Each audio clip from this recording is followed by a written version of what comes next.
My bar mitzvah parsha is Kitavo. Kitavo sits at the tail end of Moshe's long speech in Dvarim.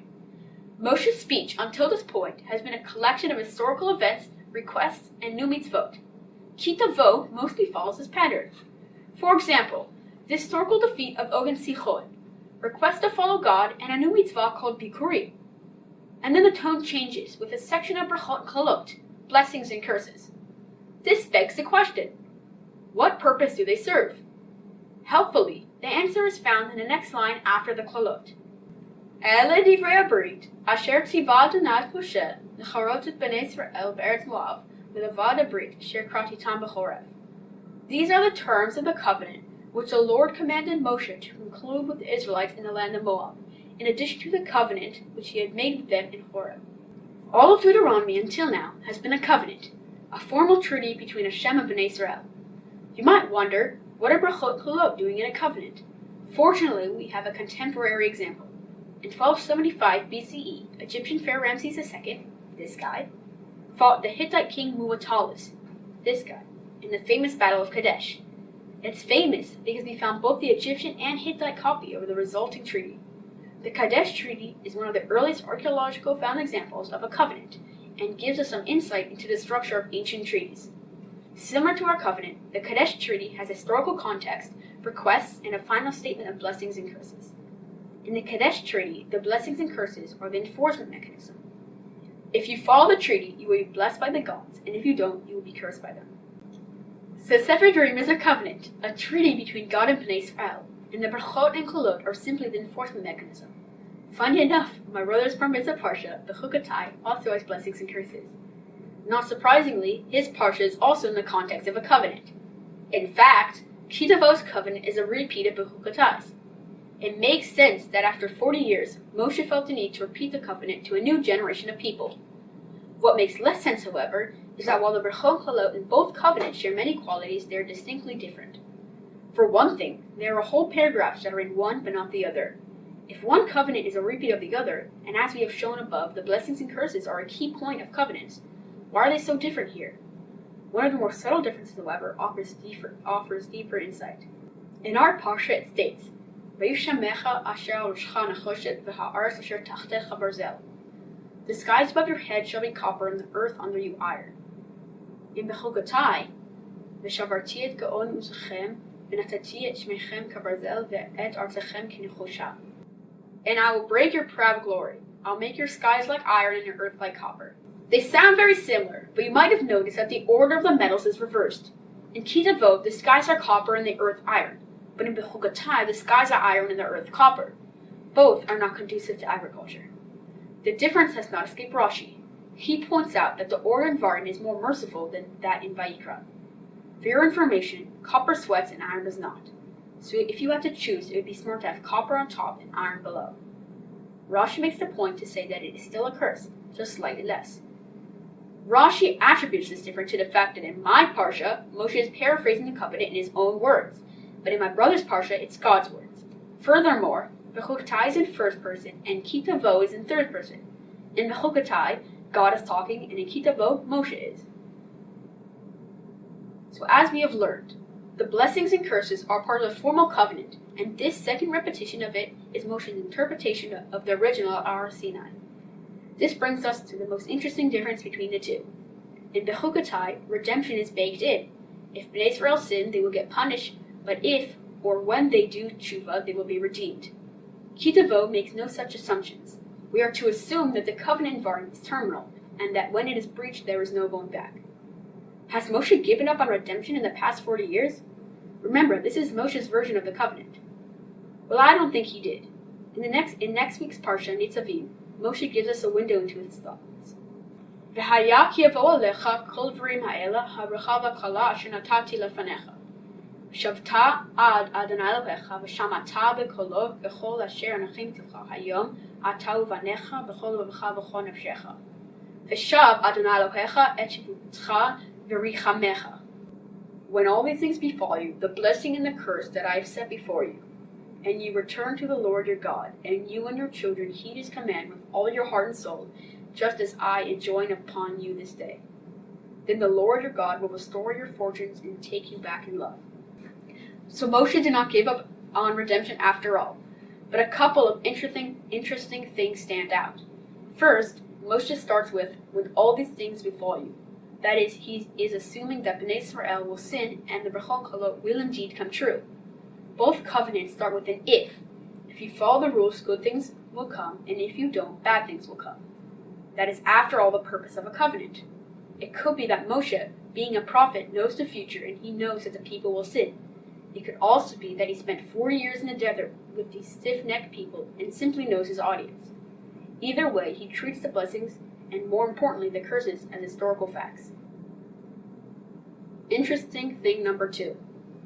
Moshe says that the nation will do tshuva and that only when they do tshuva, they are forgiven and redeemed. Redemption is contingent on tshuva. Was this true in the original covenant at Har Sinai? You would be surprised to find the answer is unclear. The pasuk at Har Sinai goes, Af ani elech imam bekeri veveti otam be'eretz oivehem o az yikana levavam he'arel ve'az yirtzu et avonam v'zacharti et briti Yaakov ve'af et briti Yitzchak, etc. When I, in turn, have been hostile to them and have removed them into the land of their enemies, O Az, whatever that means, their stubborn heart humble itself, and they shall atone for their sins. Then I will remember my covenant with Jacob, etc. Rashi questions what O Az means. He gives 2 explanations. One explanation is that it means if, as in, if their stubborn heart humble itself, then redemption will come. Explanation 2 is, maybe finally at last, as in maybe then at last their stubborn heart humble itself. In the first explanation, teshuva is required for redemption. In explanation 2, however, it is not. Rashi never wastes words. If he has 2 answers, then he feels that they are both necessary. Both the Gemara and Rishonim argue about this. So back to the main question. Why is redemption not in the formal covenant? Maybe Moshe is just scaring the nation and then taking it back in its Nevi'im. Moshe, understanding the nation, makes it extra scary. Who knows? Maybe they would be scared straight. Dvarim is a very scary book. In fact, in Melachim Bed, King Yoshiyahu finds a forgotten Sefer Devarim in the Beit HaMikdash, and it scares the Avodah Zarah right out of him, and then he has the entire nation do tshuva. Another explanation is brought up by Nechama Leibowitz on the psukim above from Parshat Netzavim. She quotes Rabbi Isaac ben Moshe Rama that the process of teshuva and redemption is a back and forth between Hashem and Bnei Israel. Bnei Israel, though, need to make the first move. Moreover, the word used to describe the nation going back to Hashem, ad, means until. This does not escape Nechama Leibowitz. The word to or el could have been used. That is, instead of saying you shall return to God, it says you shall return until God. Not only do we need to go first, we also need to go until God and not even a little bit less. It's a big first step and a huge leap of faith. That is a good thing. If it did not require commitment, it would not be worth it. Redemption is a side effect of teshuva. The reason for doing it is itself. So again, why is redemption not in the covenant? The covenant is cause and effect. If you follow the mitzvah, you will be blessed, and if you don't, you will be cursed. Had Moshe included redemption in the covenant, he would be condoning an endless cycle of sinning, teshuva, and redemption.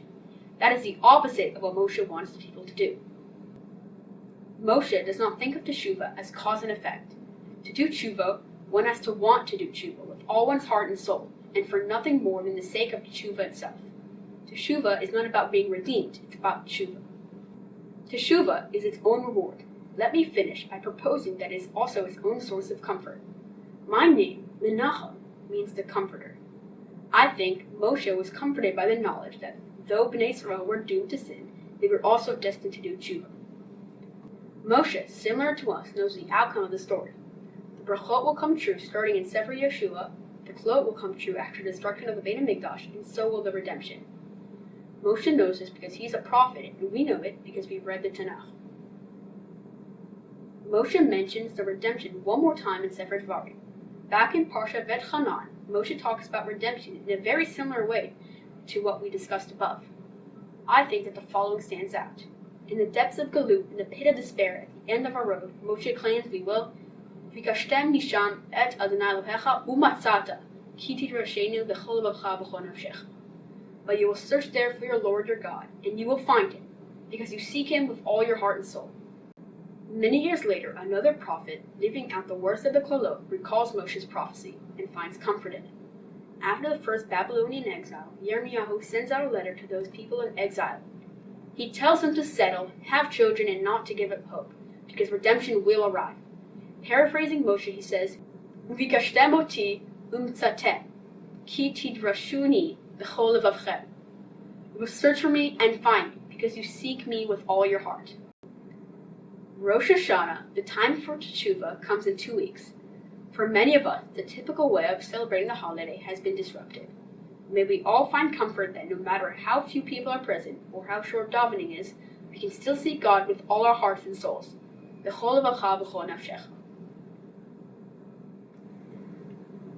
I would like to thank my Zaidi and Saba, who spent the summer learning with me to prepare for my speech.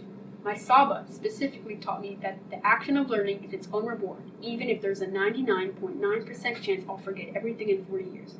Ironically, that is something I remember. My Zaidi introduced me to the Sfat Emet.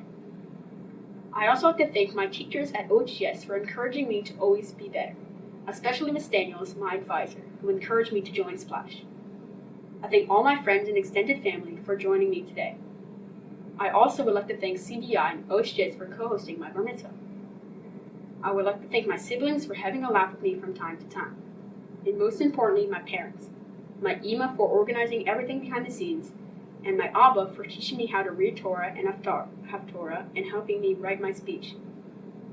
Shabbat Shalom.